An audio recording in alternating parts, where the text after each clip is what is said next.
नमस्कार, आप देख रहे हैं न्यूज वन इंडिया। मैं हूं आपके साथ कीर्ति बिंदल और बुलेटिन का आगाज बड़ी खबर के साथ कर रहे हैं। सीएम योगी आदित्यनाथ का आज महत्वपूर्ण दौरा है। 5 जिलों के दौरे पर सीएम योगी आदित्यनाथ गोरखपुर में चुनावी जनसभा को संबोधित किया है। मुख्यमंत्री योगी आदित्यनाथ ने महाराजगंज, कुशीनगर और देवरिया भी जाएंगे। सीएम योगी आदित्यनाथ वाराणसी में भी चुनाव प्रचार करेंगे और हम दिखाएंगे आपको कि मुख्यमंत्री हर एक जनसभा में क्या कहते हैं, क्योंकि एक एक जनसभा में पहुंच करके मुख्यमंत्री योगी आदित्यनाथ बहुत महत्वपूर्ण बातें कह रहे हैं और जो बीजेपी ने अपने कार्यकाल में किया है वो भी जनता तक पहुंचा रहे हैं। इसके अलावा निकाय चुनावों से जुड़ी हुई क्या तैयारी बीजेपी की, जनता के लिए क्या कुछ खास, ये सब बातें सीएम योगी बता रहे हैं। तो पार्टी पदाधिकारियों के साथ भी बैठक करेंगे, कई अन्य कार्यक्रमों में भी शिरकत करेंगे। गोरखनाथ दौरे के दूसरे दिन सीएम योगी ने रुद्राभिषेक किया। शक्तिपीठ मंदिर में सीएम योगी ने रुद्राभिषेक किया, जिसकी तस्वीरें भी आप देख पा रहे होंगे।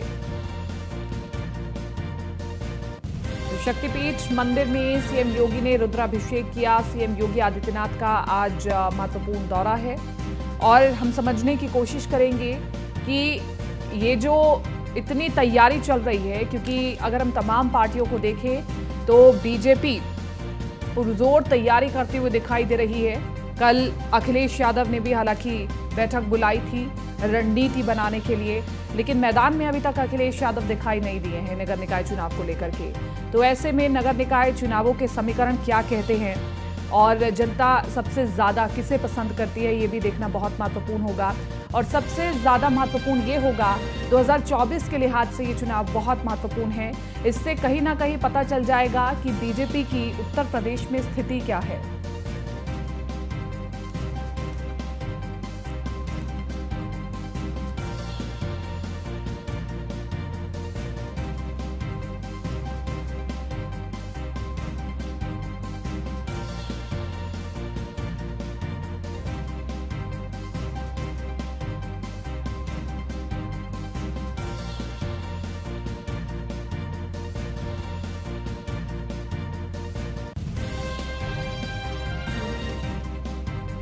क्या तैयारी है, कौन किस स्थिति में दिखाई देता है।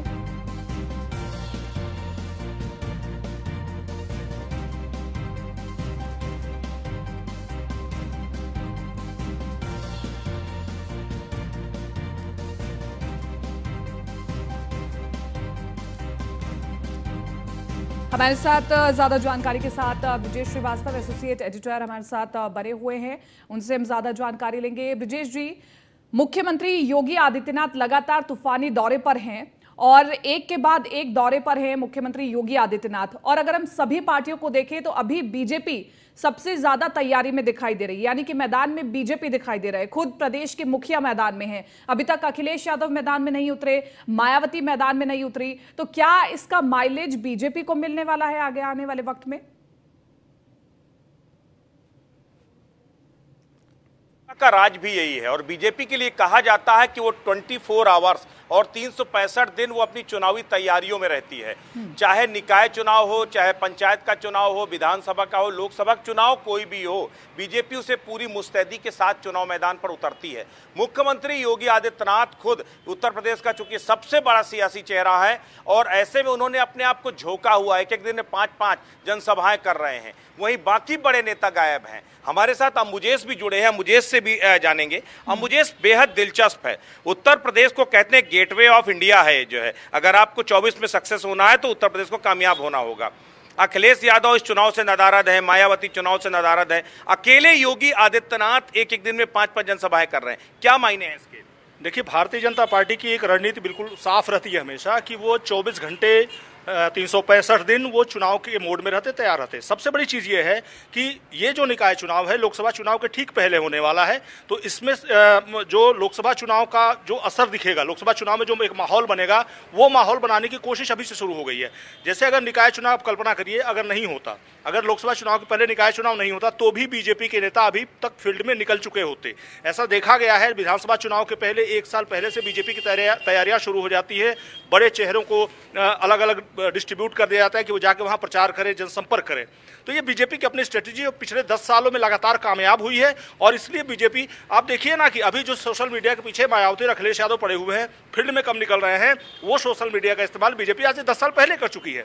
2013 में जब बीजेपी ने प्रधानमंत्री पद के लिए कैंपेन शुरू किया नरेंद्र मोदी के लिए, उस समय बीजेपी का जो सोशल मीडिया का जो नेटवर्क था, आज तक उतना सक्सेसफुल नेटवर्क बाकी किसी पार्टी का आज तक नहीं तैयार हो पाया। एक सबसे बड़ी दिलचस्प बात यह है कि जिस तरीके से योगी आदित्यनाथ सड़क पर उतर रहे हैं, सबसे ज्यादा एक्टिव नजर आ रही है। सबसे ज्यादा अगर देखा जाए तो बागी, बगावत, वो भी बीजेपी में नजर आ रही है। तो क्या इसके पीछे इसको किस तरीके से क्या बागियों को मनाने या मैनेज करने के लिए योगी फील्ड पर उतर रहे हैं और अखिलेश और मायावती को इसकी चिंता नहीं है, या फिर दूसरे महीने के वो एक्टिव मोड में रहते ही हैं? देखिए ब्रजेश, बड़ा अच्छा सवाल किया है।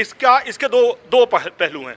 पहला पहलू यह है कि एक पार्टी ऐसी है कि जिसमें इतने ज्यादा दावेदार हैं कि उनको आप समायोजित नहीं कर पा रहे हैं। दूसरी स्थिति यह है कि बीजेपी में जो बाहर से लोग आ रहे हैं लगातार, उनको टिकट दे दिया जा रहा है। तो यह एक निगेटिव पहलू है, क्योंकि इससे जो आपका कैडर है वो नाराज हो रहा है। अभी आप जहां खड़े हैं कुशीनगर में, यहीं की बात आपको बता दें तो यहाँ पे 3 नगर पालिका, 10 नगर पंचायत की सीटें हैं। कोई ऐसी नगर पालिका, कोई ऐसी नगर पंचायत की सीट नहीं है जहां 1-2 बागी नहीं लड़ रहे हों और वो कैडर से जुड़े हुए ना हो। अभी यहाँ बगल में कुंवर आरपीएन सिंह का क्षेत्र है, पडरौना नगर पालिका है, वहाँ पे एक मजबूत कैंडिडेट है सदाशिव मणि त्रिपाठी, जो कि टिकट मांग रहे थे, नहीं मिला। वहाँ के जो सिटिंग चेयरमैन थे विजय जायसवाल, उनको दे दिया गया। अब वो चुनाव लड़ रहा है, जाहिर सी बात है नुकसान पहुंचाएगा। और शायद इसीलिए जब जनसभा की बारी आई तो कुशीनगर में और कहीं नहीं, पडरौना नगर पालिका में आज योगी की जनसभा होने जा रही है। ये सबसे बड़ी वजह है। और ये पूरे प्रदेश में आप देख सकते हैं, पूरे प्रदेश में जहाँ जहाँ भी, जैसे योगी ने सहारनपुर से शुरुआत की, सहारनपुर में जब टिकट का बंटवारा हुआ, दिनेश खटीक की बहन को टिकट वहाँ से मिला उससे, तो वहां पे पूरी बीजेपी की यूनिट ने इस्तीफा दे दिया था, एक युवा मोर्चा की। ऐसे ही आप देखिए, योगी मथुरा गए थे, योगी आगरा गए थे, हर जगह वही सीटें विशेष रूप से चूज की जा रही हैं जहां पे बगावत की संभावना सबसे ज्यादा है। क्योंकि योगी का ऐसा चेहरा है कि जो बागी हैं वो भी थोड़े ढीले पड़ जाते हैं योगी के चेहरे पे। और योगी समझाने में लगातार ये प्रयास कर रहे हैं कि कम से कम जिन लोगों को मौका नहीं मिला है उनको कहीं और समायोजित किया। मुझे कहीं विपक्ष होपलेस तो नहीं हो गया है, खास करके जिस तरह का सिनेरियो लास्ट एक पखवाड़े के अंदर देखने को मिला है? क्या लगता है विपक्ष से नाउम्मीद हो चुका है? क्या उसको लगता है कि यार मेहनत करने से भी धूप में कोई फायदा नहीं है, नतीजे वही आने? नहीं, देखिए इसमें तो फिर ये गलती विपक्ष की है ना। आप जो है, आप देख रहे हैं कि भारतीय जनता पार्टी ने 6 महीने पहले से माहौल बनाना शुरू कर दिया। भारतीय जनता पार्टी सबसे लास्ट में टिकट देती है, आप देखते होंगे, लेकिन सबसे पहले चुनाव प्रचार का आगाज करती है। विपक्ष का उल्टा है। विपक्ष क्या करता है? विपक्ष पहले कैंडिडेट घोषित करता है, उसके बाद तैयारी में लगता है। तो ये एक लंबा गैप है, ये बड़ा फर्क है। और यही वजह है, आप सही कह रहे हैं, विपक्ष के अंदर, अब विपक्षी नेताओं के अंदर एक बहुत सारी जगहों पर एक भावना आ रही है कि भाई धूप में मेहनत करेंगे, लेकिन जितना माहौल एक होता है ना, हमारा एक शो भी चलता है भौकाल टाइट है, अभी आज शाम को 6 बजे कुशीनगर से आप देखेंगे लाइव ब्रजेश जी के साथ। तो ये भौकाल का जो है ना, भौकाल मतलब एक औरा, आपका एक माहौल ऐसा बन जाए कि जो सारे फैक्टर पे उभारी पड़ जाए।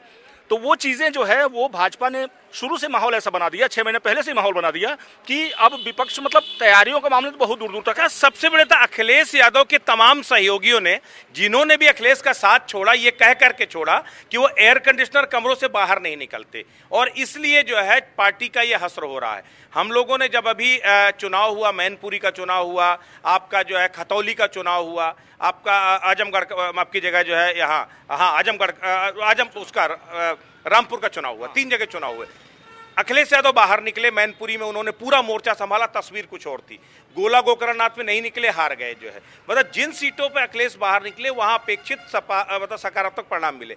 आपको क्या लगता, अखिलेश या तो बदलना नहीं चाहते, या उन्होंने अपना कद इतना बड़ा बना लिया है कि उनके नाम से लोग चुनाव जीत जाएंगे? देखिए, इसमें कद की बात नहीं है। बात यह है कि अखिलेश यादव जमीन से निकले हुए नेता नहीं है। अखिलेश यादव को जो भी पद मिला वो सीधे मिल गया। उन्होंने जमीन पर रह के कभी संघर्ष नहीं किया। जमीन पर रह के संघर्ष करने वाले नेता में अभी एक ही बचे हैं, शिवपाल यादव, वो भी किस वक्त हाशिए में है। वो भी अब जो भी है, मतलब कहाँ खाने कह रहे हैं, फिर नाखुश हैं जो है, क्योंकि उनके किसी कैंडिडेट को टिकट ही नहीं दी। अरे भाई, उन्हीं के समर्थक थे, अभी कल ज्वाइन किए हैं भाजपा।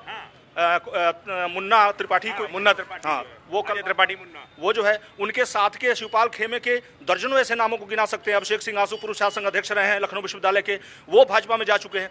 तो शिवपाल खेमे के जो बड़े चेहरे थे, जो शिवपाल से बिल्कुल कनेक्ट थे और जो जमीन पे मेहनत करने वाले थे वो सब भाजपा में जा चुके हैं।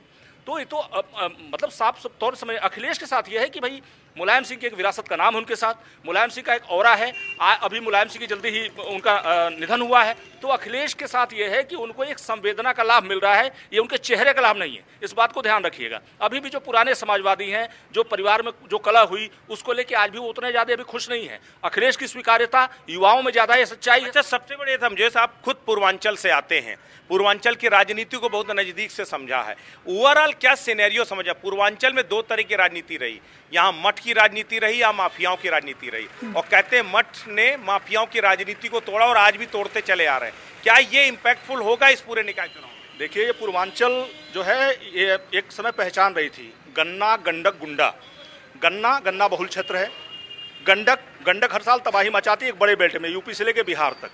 तीसरा गुंडा यानी माफिया। तो एक दौर था कि जब अलग अलग खांचों में माफिया बटे हुए थे। एक दौर था जब गोरखपुर में श्री प्रकाश शुक्ल हुआ करते थे, वीरेंद्र प्रताप शाही हुआ करते थे, हरशंकर तिवारी हुआ करते थे, ओम प्रकाश पासवान हुआ करते थे। आप थोड़ा सा किनारे जाएं तो मुख्तार अंसारी आज भी उनका।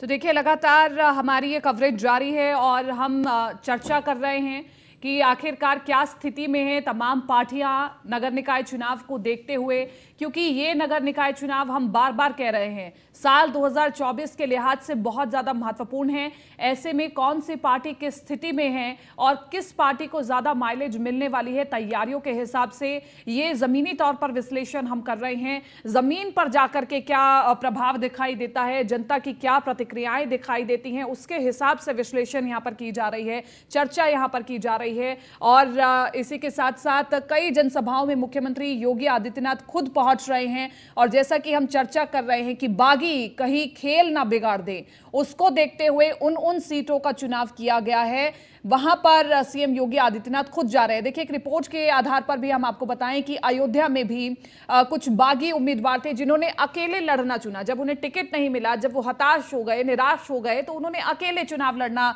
चुना। तो फिर ऐसे में मुख्यमंत्री योगी आदित्यनाथ जब अयोध्या जाते हैं तो तकरीबन 16 से 17 पार्षद ऐसे हैं जिन्होंने अपना पर्चा वापस ले लिया। महज मुख्यमंत्री योगी आदित्यनाथ के अयोध्या जाने से, बातचीत करने से बागी मान गए। तो देखिए, बागियों को मनाना है तो सीधे तौर पर मुख्यमंत्री योगी आदित्यनाथ को खुद जाना पड़ेगा और यही मुख्यमंत्री योगी आदित्यनाथ का औरा है। इसके अलावा अगर हम समाजवादी पार्टी की बात करें तो समाजवादी पार्टी में अभी तक भी बैठकों का दौर जारी है, जनसभाएं अभी तक नहीं हो रही हैं, सिर्फ बैठकों का दौर जारी है। हाँ, लेकिन डोर टू डोर कैंपेन चल रहा है। अगर हम देखें, कई इलाकों में समाजवादी पार्टी के जो नेता हैं वो जनता के बीच में पहुंच रहे हैं, लेकिन खुद अखिलेश यादव अभी जनसभा नहीं कर रहे हैं। तो यहां पर सवाल यह उठता है कि क्या समाजवादी पार्टी ओवर कॉन्फिडेंट है या फिर एक कहीं ना कहीं विश्वास है कि समाजवादी पार्टी का जो समीकरण चल रहे हैं उन समीकरणों पर समाजवादी पार्टी खरी उतरेगी। लेकिन सीधे तौर पर पहले भी यही कहा जाता रहा है कि अखिलेश यादव मैदान में नहीं उतरते, एसी कमरों में रहते हैं, तो इस वजह से नुकसान जरूर होता है समाजवादी पार्टी को। और वही बीएसपी भी इस हिसाब से तैयारी करते हुए दिखाई नहीं दे रही है। तो देखिए, हम लगातार चर्चा कर रहे हैं और निकाय चुनाव में जिस प्रकार से उम्मीदवार उतारे जा रहे हैं उसको लेकर के भी पशुपेश की स्थिति न सिर्फ समाजवादी पार्टी में बल्कि बीजेपी में भी दिखाई दी है। बीजेपी के कई एंगल ऐसे निकल करके सामने आए जहां पर कई बागी कार्यकर्ता, कई बागी नेताओं ने ये ठाना कि हम पार्टी से अलग लड़ेंगे। तो ये कह दिया गया साफ तौर पर कि बागियों को मनाओ, नहीं तो उन्हें मैदान से हटाओ, क्योंकि सभी को पता है कि अगर बागी होंगे तो कहीं ना कहीं समीकरण बिगाड़ेंगे और समीकरण बिगाड़ेंगे तो जो नगर निकाय चुनाव का खराब प्रदर्शन होगा वो सीधे तौर पर असर डालेगा 2024 पर। चलिए अब इसी के साथ साथ आगे बढ़ते हैं।